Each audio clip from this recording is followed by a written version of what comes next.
Hey, Stay. How's it going? Going pretty well. How's it going on your end? It is like dumping snow right now. Um, we had like a winter storm advisory, and so we've had like 30, 40 inches of snow this week, and yeah, right now, um, yeah, it's not very safe to drive right now. So I'm happy to be at home. Oh wow. Okay. Yeah, that sounds pretty massive. I mean, 30 inches of snow, that's a lot. Yeah, especially since tomorrow the Sundance Film Festival starts, so tons of people are in town right now for it. And I have a feeling Park City, where like most of the Sundance Film Festival is even like more crazy since they're at a higher elevation than us, and so they get even more snow. So it's got to Oh be wow. like chaos there. Yeah, that sounds pretty harsh. Is it normal, this amount of snow, or is it I've seen there's like a cold wave. I've seen Chicago look like something for the day after tomorrow, like really like apocalyptic scenes. Yeah, I think it's mostly that like it's just this one storm happened to come through on a busy week. Oh, okay, gotcha. Yeah. Are they giving away those little like tennis rackets to walk on the snow? I don't know what they're called exactly, but I Yeah, imagine those could snowshoes. be useful. Yeah, snowshoes. Okay, yeah, there's snowshoes. Makes sense. Yeah. Yeah, I mean, you can get those at Costco here. Like they have them like very easily accessible for like $70.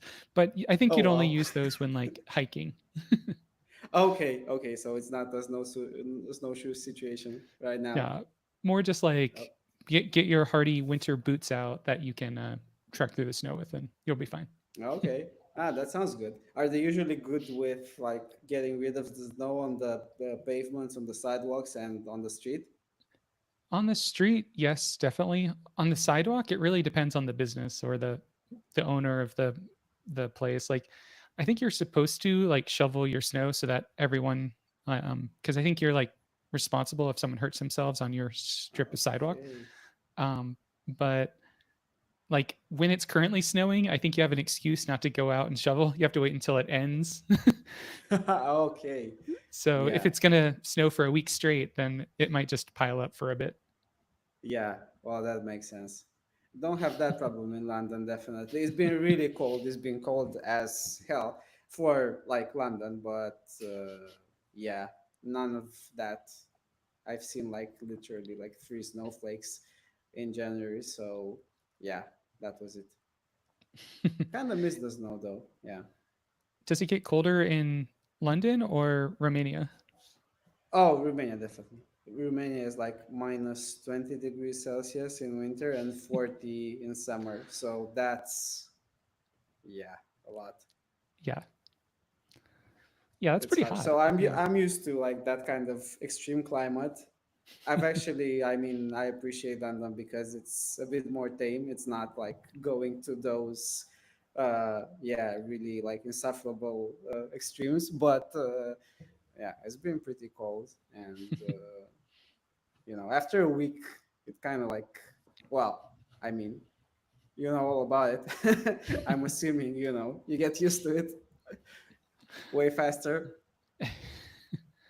Yeah. Aside from that, what have you been up to lately Well, so not far much. in It's this been year? cold, so yeah. Just I have a really nice coffee shop near me. They opened like it's a former watch house. It's actually called Watch House. So it's in a churchyard, and I think they make watches there. I guess.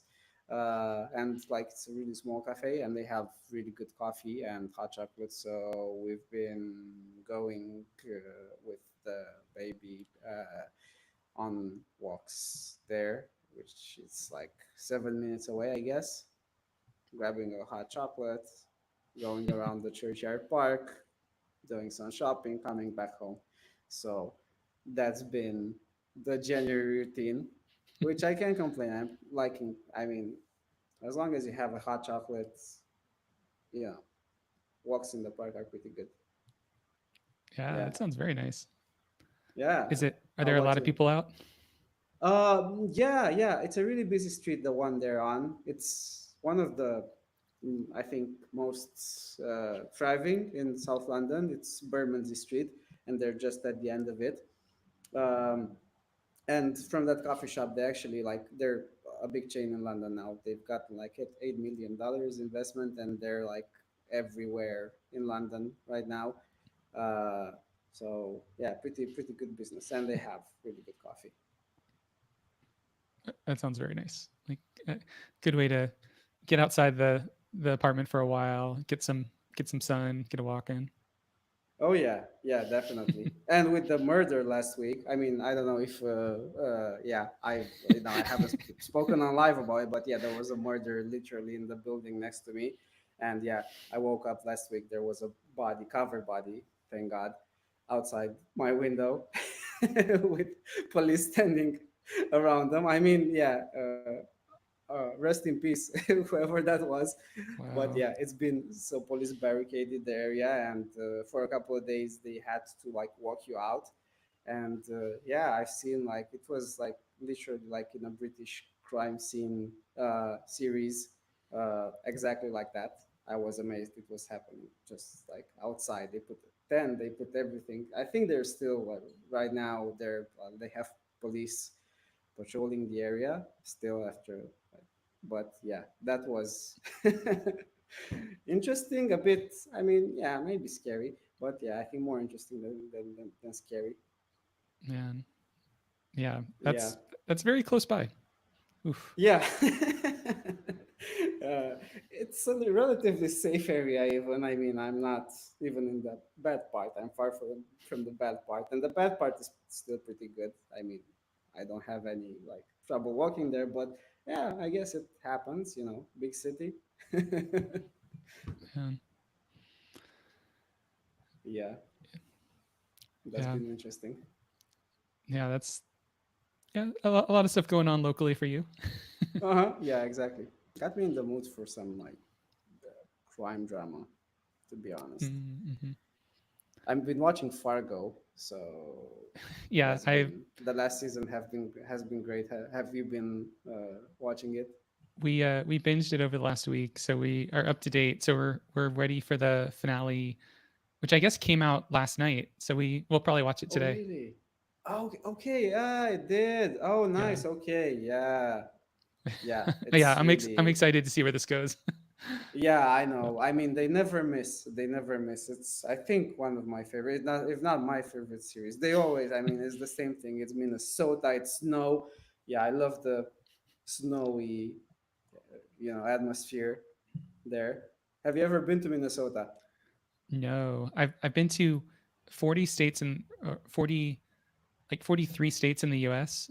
So it's one of my goals to get to 50 states by the time I'm 50. And so Nice. like most of the states I haven't been to are Alaska, Hawaii, and like all those states right around Minnesota, like Dakotas, Wisconsin, Iowa, Nebraska. Like so we want to do a Midwest trip sometime and go there. Yeah, that sounds great. Yeah, I'd love to go there as well, just based off, the scenes I've seen in Fargo. Uh, looks Maybe during the exciting. summer. Okay, during the summer, that's a good tip. Yeah. Yeah, Yeah, or at well, least maybe. maybe Yeah. like spring actually, because I think in the summer it also gets really hot. But yep, Okay. Yeah, that's a good tip. I'm just gonna wait for you to do the Midwest trip, and yeah, yeah, you can tell me how it was. Perfect. And for hardcover, we had Jeff last week on the live. yep. And since then we've kind of deployed a couple of things. Let's see. I wrote some notes because like I've been trying to like do like a change log on hardcover. So since last week, we added the ability to add additions to existing books if you're logged in. So if like there's an edition missing, you can just add it. It doesn't have to have an ISBN, but it's nice if it does. Ability to add new books manually, so you don't have to have a book. Like we had an add by ISBN and an add by Goodreads ID. Now you can like just manually enter a book. Um, and behind the scenes, we have this concept that Jeff recommended, which is like we have this user added tag, which is applied to books that are added by readers, and then librarians can remove that. And once it's removed, that book will show up in search and it'll be kind of public. But once, but this way, it kind of guarantees that like newly added books aren't basically an attack vector for getting like bad stuff into the system. So we wanted to make sure that was had like a process for it.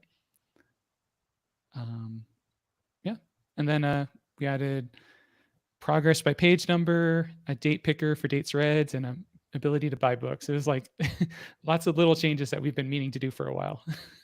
Yeah, that's a lot. That's a lot of stuff going on. And so now, if you're a librarian, you can actually add any book. So this is for custom books or books that you can't get in the system through the importer, right? Yeah, I'll uh, I'll share my screen real quick for some of Oh these. yeah, Let's see. that's great. Oops. Yeah, this is a huge update. I mean, all of the things are pretty huge, including the ability to see where you can buy the book. That's been really, really nice to see implemented. I saw that you also added the subtitle under Amazon corporate behemoth. Yeah. That's I was actually surprised to see that live, but yay. I saw that in your mock-up, and I'm like, I think I got to go with this. Yeah. Yeah. So Yeah. what I mean, talking well, about they are. is this So, thing? yeah, Yeah. exactly.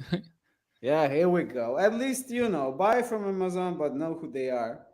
And Yeah. I guess know our stance on, yeah, fun little Easter egg. Yeah. And one thing that was kind of neat was this becomes a book drawer on like mobile side. So once you're like in a little screen, it switches to that. And then if you are big, it becomes kind of just a drop down.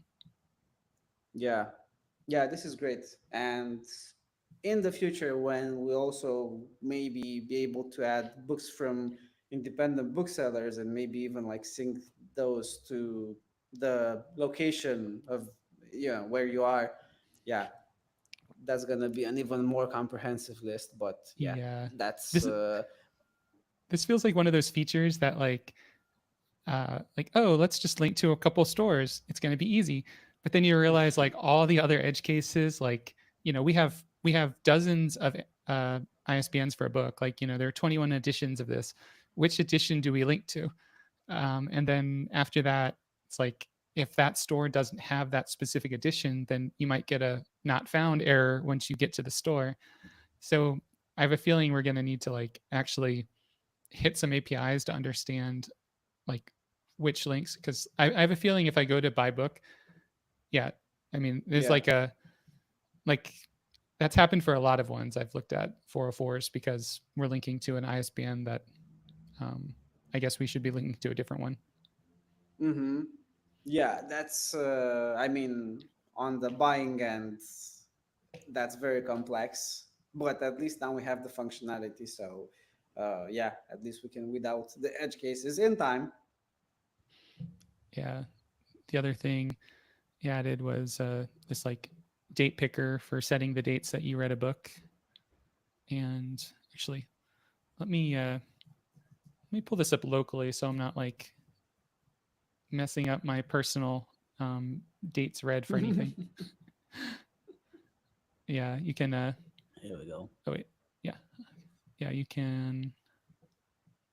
Oh, I think I'm on your branch and it doesn't Oh have yeah, it those. wasn't implemented yet. Yeah, but Yeah, I think it's clear here, from the demo. Yeah, yeah, you can actually. and It's you a can really toggle nice. your Okay, if it was an audiobook or yeah, yeah by clicking here. Yeah, nice. Yeah. and I think the other thing we added this week was update progress, and you can do it by percent um, or by page number. And page number defaults to the page the count that we think that book is, but there's so many different editions that like your page number might vary. So you could, like, if your book has 300 pages, you could change that, and then if you were to like leave it and come back to it, it's going to use the page number that you set. Okay, that's nice. Yeah, that's a good solution for actually, yeah, making sure that it matches your edition, because with the books that have like 100 editions, it's tough for us to get the page numbers. Even if we have the edition, we might have not have the page number for that edition because the way it's imported or the way it's yeah, in our system. So yeah, that helps. I'm guessing in the future when you'd be able to choose the edition you're having, I'm guessing it would be nice to, if that edition has a page count, to apply that page count. But yeah, I Yeah, that's that's what it's doing. Like if you've selected an edition, it'll use that edition's page count. If you okay. So haven't selected an edition, it'll use kind of the default edition.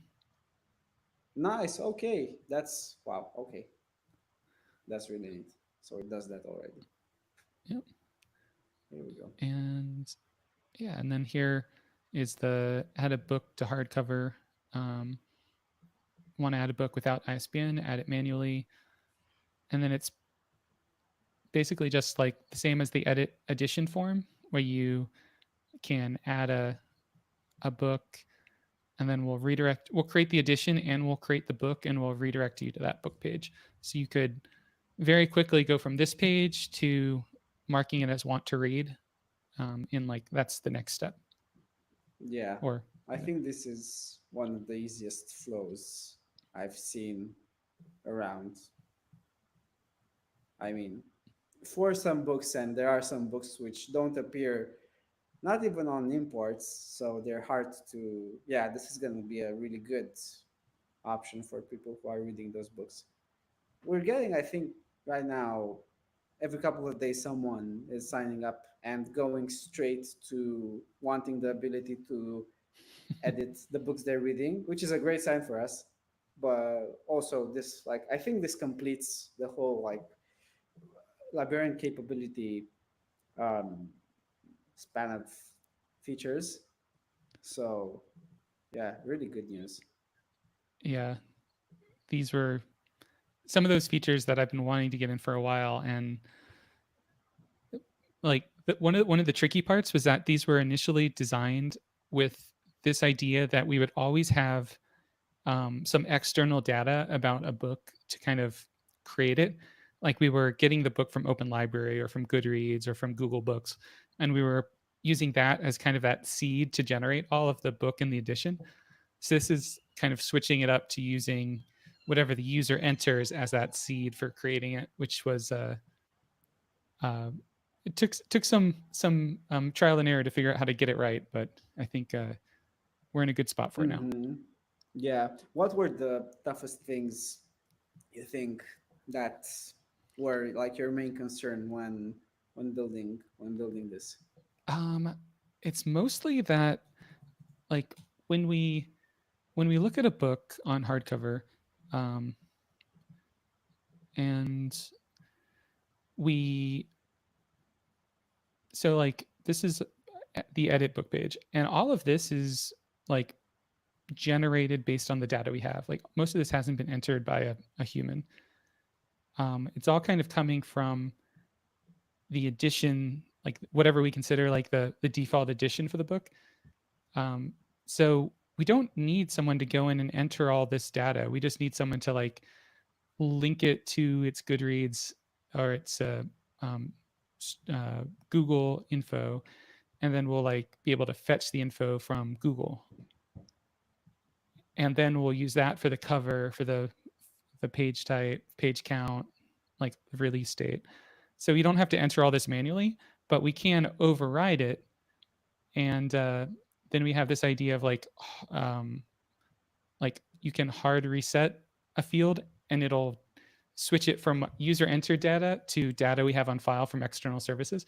So doing having a way for people to enter it manually, but still have a way to default to data from Google Books if it's available was kind of the hard part. But I think we've found kind of a good balance where it's like you can override any fields, but you don't have to. Okay, yeah, that sounds great. So in the event that someone would add a book and there would already be info about that book on Google Books right now, we could be fetching that info as well as having the user the data from the reader who actually edits it, right? Exactly. Yeah. Yeah, well, that's all options covered. Yeah, I imagine that was like a really like technical, hard technical feat to achieve.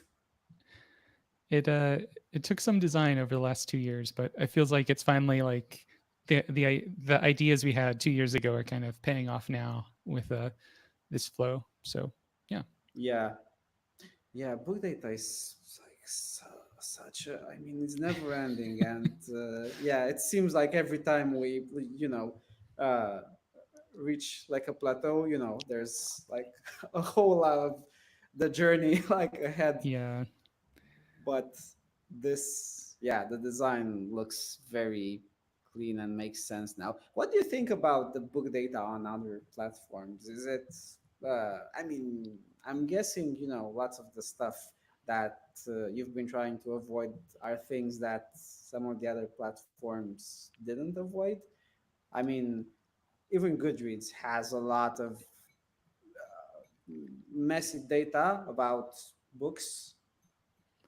yeah. I And think yeah, I've seen it on every other platform where they don't like curate it, but they only curate it for like the popular titles. If you get down to like more niche books, yeah, you can see they either don't have them or they don't have like the info.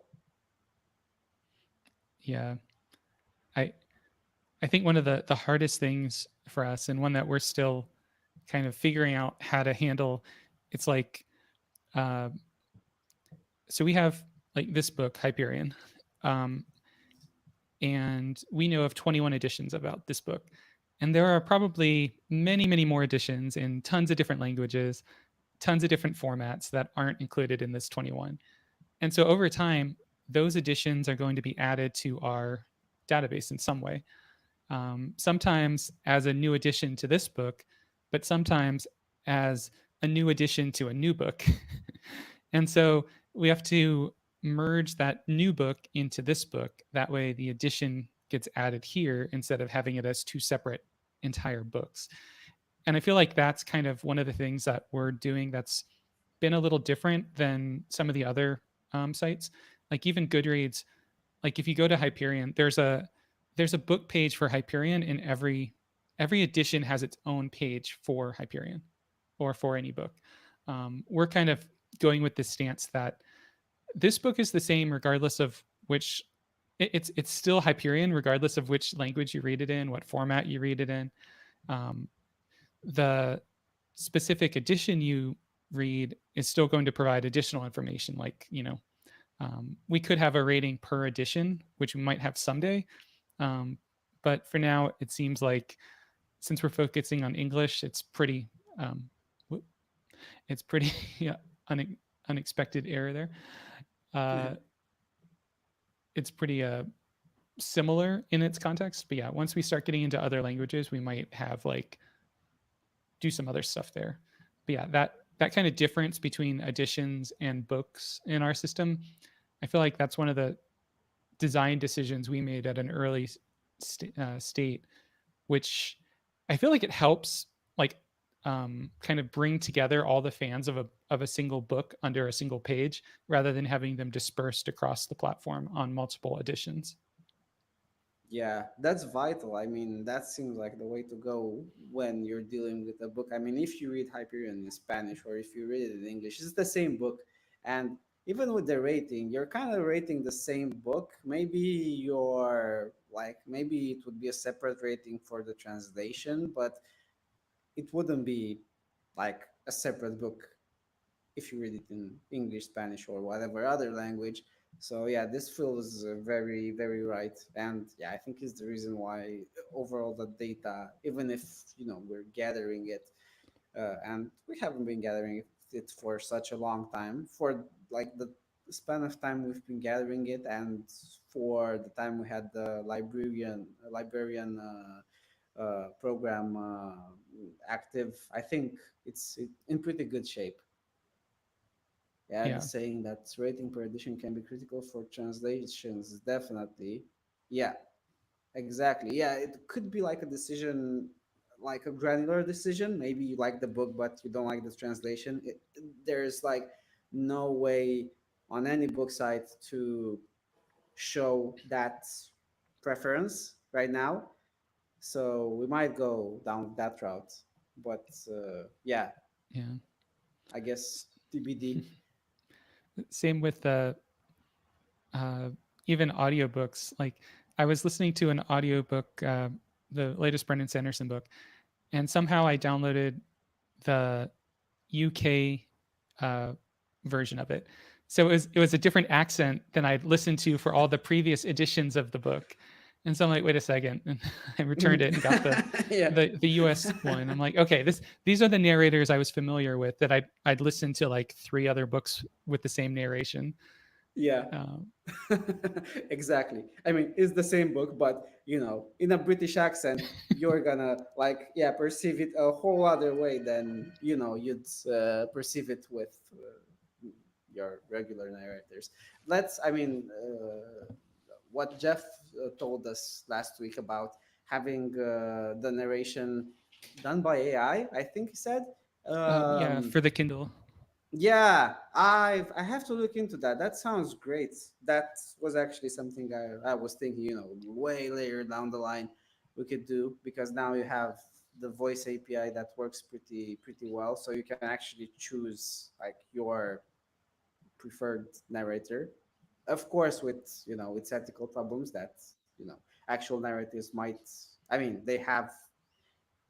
I'm guessing they will be, yeah, uh, commissioned, to have their voices replicated, I guess, hopefully.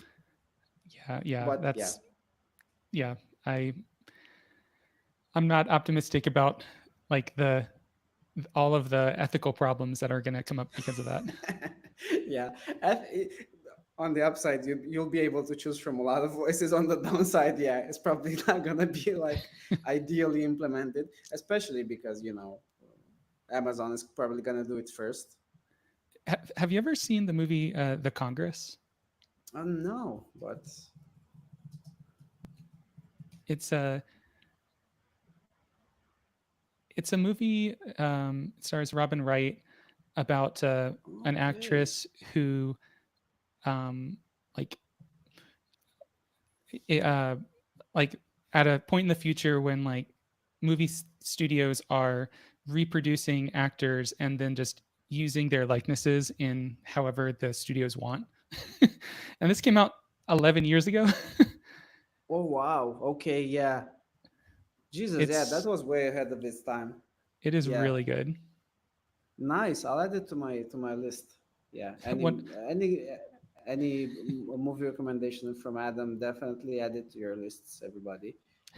Just one one of good my good tip, friends good life one tip. of my friends says that movie is his Roman Empire. Like it's the thing he thinks about all the time. Nice. Okay, Um, Connie Willis. Yeah, I haven't heard about Connie Willis. I will look into that. yeah. Yeah, there's also the Black Mirror episode. I think the one where actors get replicated, or was it?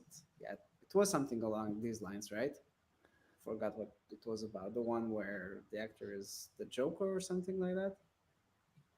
Oh, It might have been in the last season, where yeah they cede the rights to their personas, and the studio can just do movies with their character in any kind of scenes that they like. that's right. That sounds vaguely familiar. Yeah, I don't know.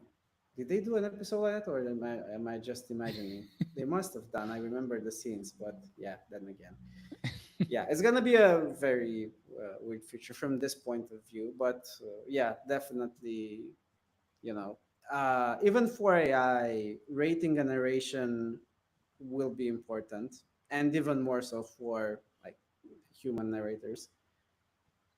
Yeah. Well, speaking of humans doing things instead of systems, um, so last week we had a talk. Let me stop sharing my screen for a bit. We had Yeah. a talk with Jeff about librarian tools and kind of like understanding the gaps in our system, but also like things that we could do to improve in hardcover for that. Um, were there any takeaways you had from that discussion on things that we should be thinking about? Yeah, I mean, there's the ongoing discussion that we kind of covered about review bombing, and this I think is a problem which wasn't on my like bingo cards as a problem that would be this big, but apparently it is this big. It's leading people to have their contracts rescinded, and yeah, it's something that I think we have to prepare. I guess the popularity of the platform right now, because we don't have like 50 million users, or not even 1 million for that matter. When we'll have 1 million, I'm pretty sure we will have this problem. uh, yeah, it's a pretty important one, at least for people I've seen. We appeared on Hacker News in a comment, and someone was mentioning review bombing. uh, and yeah, it's something we covered last time, a very delicate problem to approach, because you don't want to like review anyone's posts. You have to sort of, yeah, either guess the pattern, or somehow see, yeah, why they might be a review bomber, without putting too much stress on the small team behind hardcover. If we Yeah, have like, yeah, 1,000 like flags for review bombing at some point, you know we wouldn't be able, I guess, to handle those. yeah. It's it's one of those things. It's like, how do we algorithmically determine if something is a review bomber? And that puts us in the same problem that every other book platform has. And it feels like no one's like found a solid solution for it. Everyone's kind of created their own, or just, you know, we're gonna figure this out manually when it happens by Yeah. disabling reviews on a specific book, Yeah, which seems to be, that it's kind of doesn't, like yeah. Wikipedia locking an article. Yeah, that's kind of like scorched earth for like a book that gets locked. You will have a lot of people who just want to review the book, and they won't be able to do that because there was one person who review bombed it. So um, yeah, interesting convo that we had with Jeff. I'm sure he has like plenty more ideas on on that subject, and I guess we will like cover it uh, when we get to that point. It's an interesting one, and if we figure out a way to, yeah, algorithmically do that, that'd be great. Especially because I think now we can also analyze not necessarily like the, let's say, behavioral pattern, but also the quality of the review. We can just send it to the OpenAI API and somehow describe with the instruction that they need to tell us if uh, they consider these set of reviews, let's say, review bombing. So yeah, luckily there are like ways to, I guess, automate it from both like qualitative and quantitative like perspectives. So many of them, i I see like the review bombing not even including reviews, just having a rating. Like all Yeah. they do is go in and rate it as half a star, and then trying to separate those ratings out from valid ratings is going to be tricky. One of Yeah. one of the ways that um, came up when you were talking with Jeff was this would only help books before they're released, but if before a book is released, we only allow people to rate. We only show the rating or the reviews on the site for people that marked that they got it as an advanced review copy. I feel like that even that little bit, that little barrier of like additional work that someone has to do, which is the work that people that are getting advanced review copies are already doing, would uh, I don't know. It might hide a lot of those reviews, but then we still have the same problem. As soon as the book comes out, all those reviews from before the book came out would show up, unless we just hide them forever, which doesn't seem like a great option either. Well, yeah, we could have a score for that. I mean, we can definitely, seeing the action of review bombing as, let's say, someone either with or without a review serially rates an author's book really low. I think that's like pretty easy to flag. So if some user had like, let's say, 5, 6 half-star ratings or really low ratings for the same authors in a small span of time, that could manually get flagged. So I guess we'd already like suspect at that point that someone's a review bomber. And the way we surface those, especially if we're gonna figure out how to make the feed so that it shows you, posts according to their weight, let's say. So if something is valuable according to our system, we push it up. If something is not valuable or abusive, let's say, we push it as down as possible. I guess, you know, those reviews, you'd realistically not see them because we sync them so low because we suspect that someone's a review bomber. And, if they actually are a review bomber, they get banned. So those reviews can be hidden altogether. So Yeah, I think, yeah, it's a combo. It's a combo of manual and automatic. But ideally, our job would just be to validate stuff that's already been processed.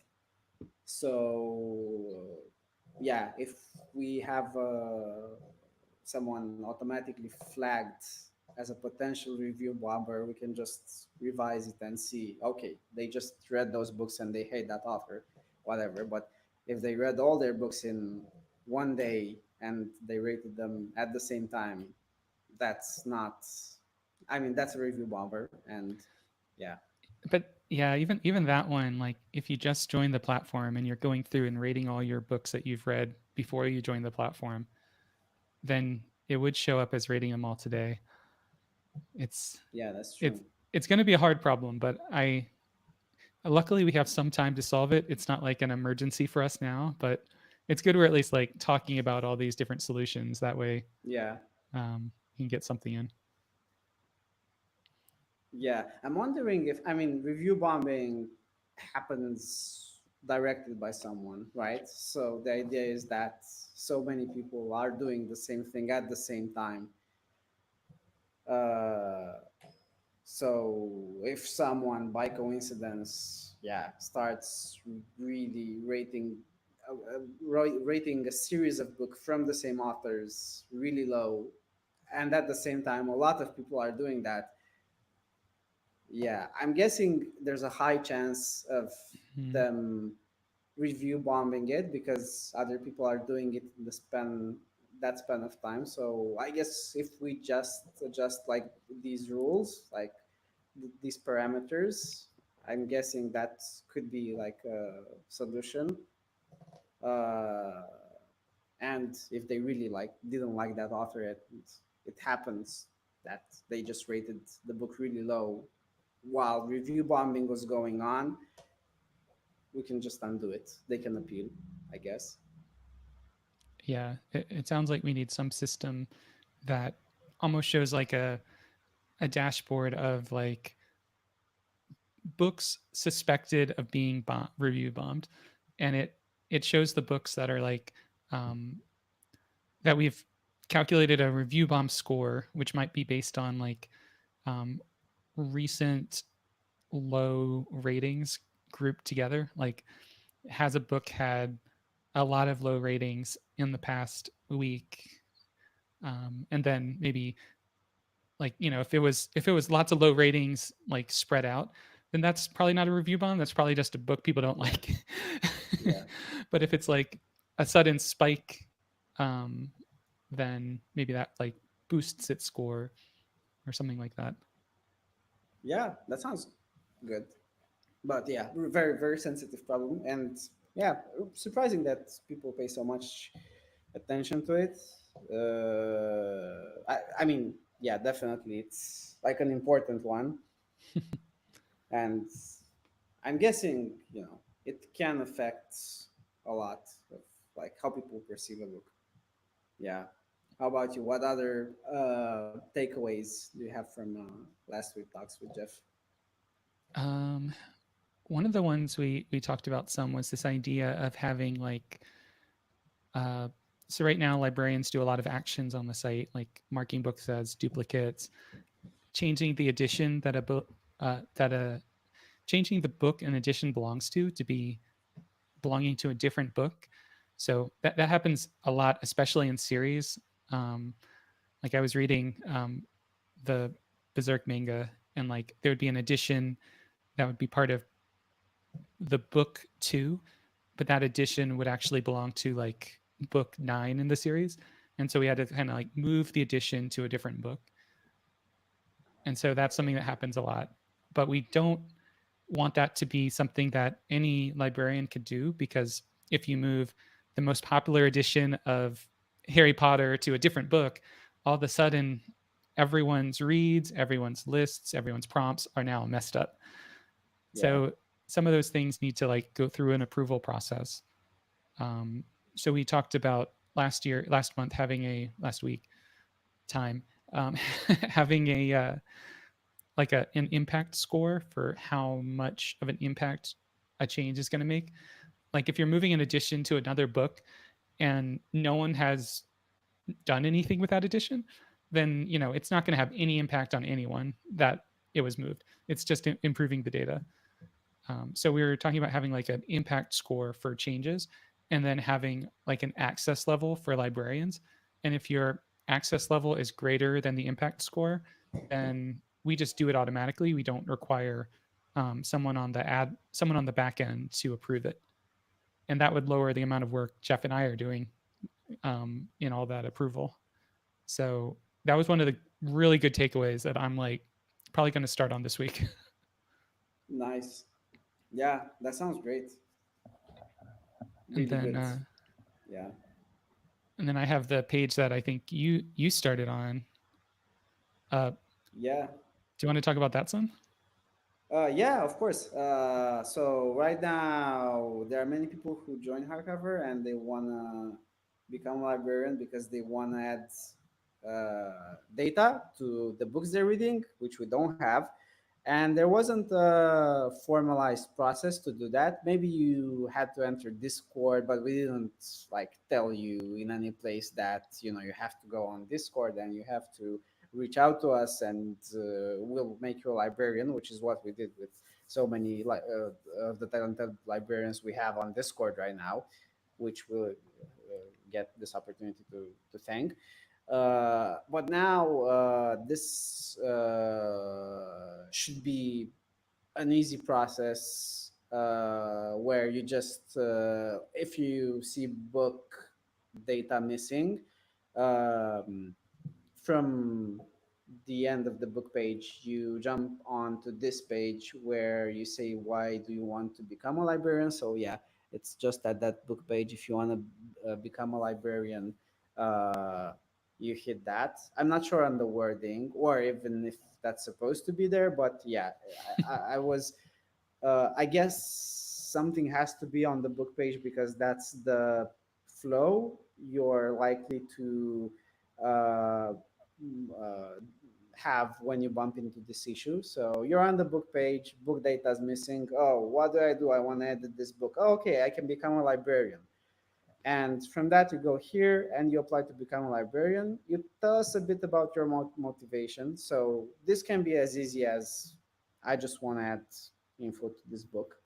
And there's also a bunch of helpers, which could be optional, but very helpful for us, where you say where you want to contribute. So we have the genres and then we have the languages.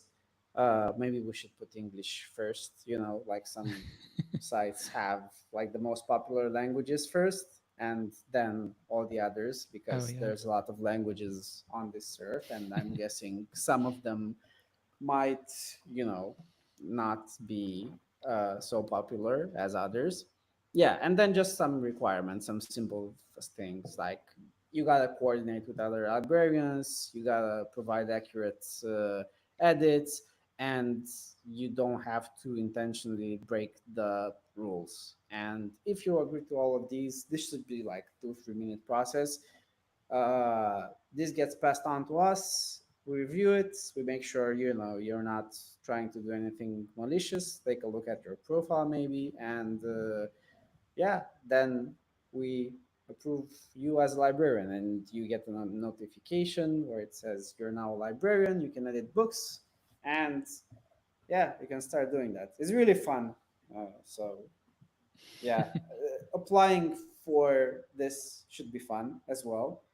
So yeah, I could even make that use their username yeah. I was actually I forgot to mention that, but that's what I was thinking. Yeah, to have that as their card. So it's like, oh, look at with their what their this can profile. be.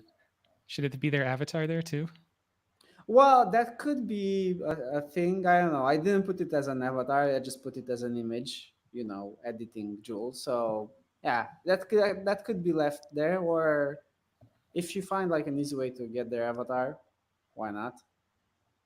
This is just a div, so yeah, it's editable.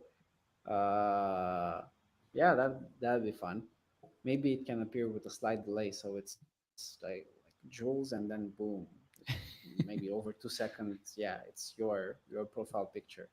Jeff was even saying that we could have this card like physically made, and yeah, I totally agree. At some point, we'll hand this to people we want as librarians.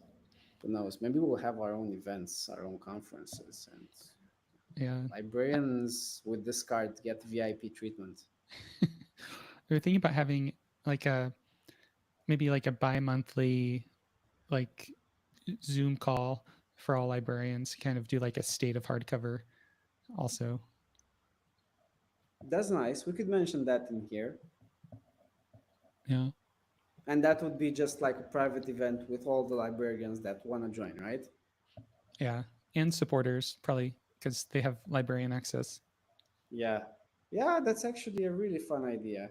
I'm gonna draw up a visual for that so that we can announce it in the librarians and supporters channel. That's gonna be nice to see some of the people. Some of them we've already seen, the ones that helped us with research. So it's gonna be fun to have this meetup. Yeah, this But yeah, this sounds good. Yeah. I'll probably work on getting this in, and yeah, we can probably also link to it from the edit page, since I think the edit page, if you're logged in, you can still get to here. But hmm, maybe like I'll change this note if you're like um, if you're not a librarian. We could change what this hmm, note says to be something like, "Hey, since you're not a librarian, you have limited access to what you can edit. Do you want to edit more fields? Then apply as a librarian." yeah, that sounds great. Um, Yeah, so everyone who signs up is an appender, so you can add book data that's not already there. But if you want to edit book data, yeah, you can become a librarian. And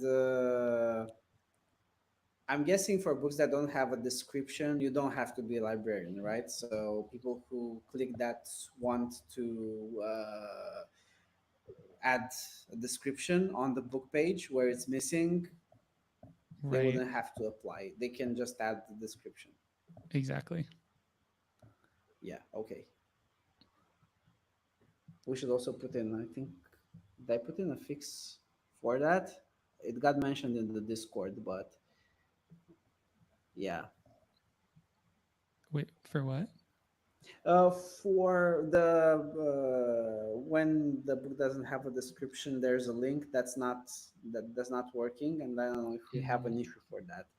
But I'll yeah, I'll. I'll double check that when I'm working on making the description have like line breaks today, Oh yeah, which is that something too. I've been wanting to do for a long time. Like we just kind of dump the results in a paragraph tag and just go let it do its thing. But some of these descriptions are really long. I mean, this is already way too Yeah, long for me in a single description, single yeah, we've paragraph. got a +1 in the chat, so yeah, definitely a wanted feature.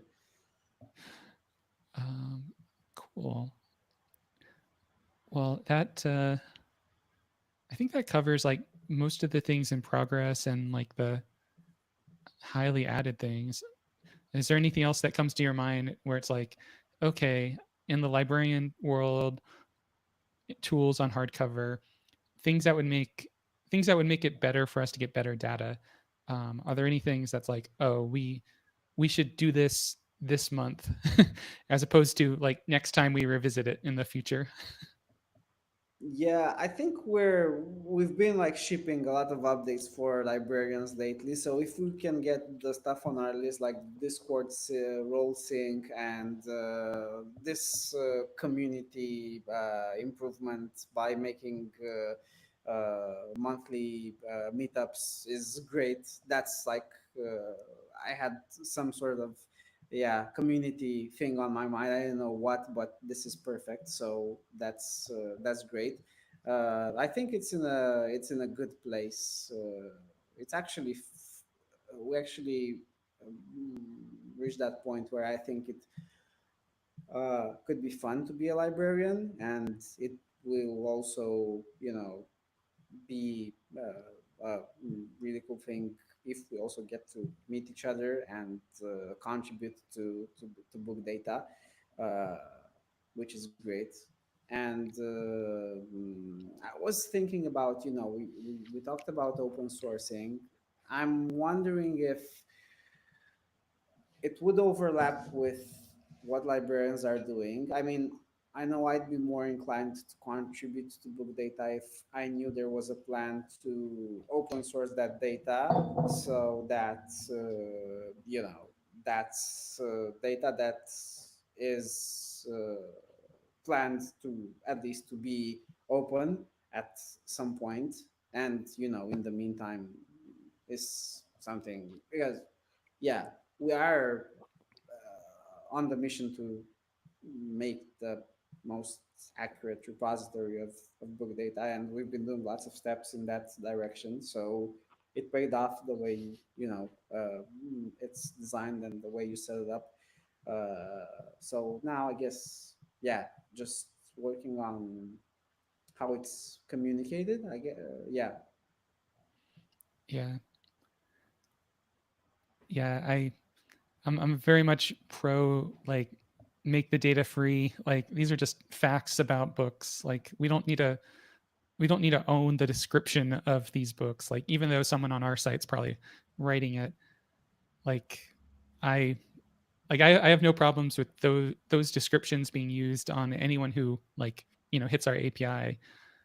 Um, but yeah, one other thing that just came to mind as you're describing that is like right now we have this like referral program, and that's one way that people can get a free like supporter access. I was thinking like we could do something that ties in with the like not exactly the referral program, but something that ties in with our thing that automatically upgrades people to supporters. If like they do some kind of librarian edits in a month, they might get like a credit towards a supporter. So basically, I'm thinking like, how do we reward librarians with free hardcover access? Because Yeah. at least the ones that are active that month. Because sometimes people will be active some months and not active other months. Mm-hmm. Maybe like the months they are active, we're giving them some like referral credit in some way. Yeah, that sounds great. And as you were describing it, I was thinking about our talk with badges. Badges are gonna, like, if we keep track of the contributions, which might also be like really fun to show if we can, on the book page. So like on GitHub, you have contributors for open source. It would be nice to show the profiles for the librarians who contributed, and maybe just how many contributions, not what they actually did, but say Adam, 3 contributions on this book. It could also be like a thing where, yeah, that would be rewarded somehow. At the saying the gift program. Okay, yeah, that's a great idea. Like gifting Uh, hardcover. Okay. Uh, did you make a note of that, Adam? Because yeah, that's a really good idea. yeah, that would be neat. Yeah, I have a yeah, feeling just that's something we could do like before the next holiday season, especially. yeah, definitely. Yeah, that sounds great. Yeah, and with with this like incentivization program, it can be supporter. It can be. I think if we implement badges this year, that's also gonna be very very nice for librarians. I would want to contribute to get the librarian badge. Uh, and if the contributions somehow get listed somewhere on the book page, and you can see who contributed to that book, that's even more of an incentive to, yeah, edit it. Yeah, cool. But many Well, people just edit it because they want the book in their library to have good data, which is great. And yeah, we really appreciate that kind of energy. yeah, I mean that's really the only way a site works because we can't like on our small team we can't manage that many books data. Like we can manage our Yeah. own libraries, but not everyone's library. So yeah, it's very nice that people are like working on their own libraries, and I think if enough people are working on their own libraries, that benefits everyone. So yeah, that's yeah a healthy Yeah. system. Yeah, exactly. Well, Uh, well, yeah, I think I'll keep working on all this librarian tools in the coming week, and probably implement this join the librarian program thing this week. Although I'm going to be volunteering at Sundance for the next week, so I might be a little bit more offline oh than usual. yeah, nice. Okay. Yeah, getting your winter boots ready. Yeah. Plowing through the snow to get to Sundance. At least like they do Sundance in Park City and they do showings here in Salt Lake. So the place I'm volunteering at is only 3 blocks from our apartment, which is nice. Okay. Yeah, that's good. That sounds, yeah, marginally better. Yeah. Nice. Well, yeah, it's been a really good sum up, and see everybody next week for the Hardcover Live 34. Yeah. So this was 33, and I will, yeah, I'll talk to you then. Yeah, perfect. Have a good one. See ya. Bye. See ya. Bye.